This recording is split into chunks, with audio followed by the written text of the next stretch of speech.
ये शादी मैंने सिर्फ अपनी बेटी के लिए की है, इसीलिए मुझसे ज्यादा उम्मीद मत रखना।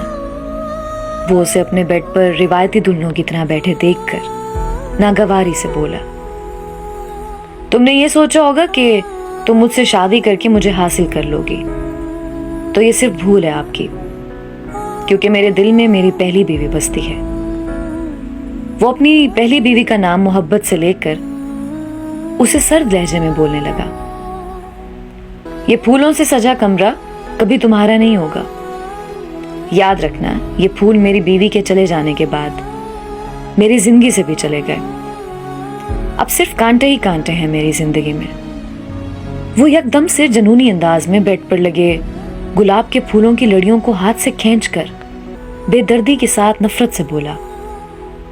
वो उसकी जनूनियत देखकर सहमी और तेजी से बेड से उठी और उसे दूर होने लगी और रोते हुए सोचने लगी कि जिंदगी मुझे हर बार दर्द क्यों देती है और हर बार मुझे अधूरे रिश्ते क्यों मिलते हैं।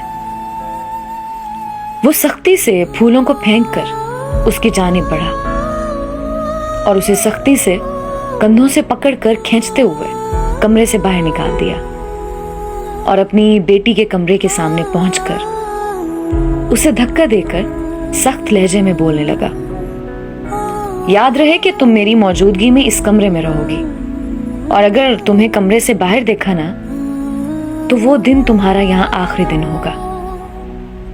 कंधों पर गिरफ्त सख्त करना नफरत से उसे देखते हुए कहने लगा। उसे उसके खूबसूरत सरापे को देखकर भी कुछ महसूस नहीं हो रहा था, और कैसे होता, वो एक पत्थर दिल इंसान था।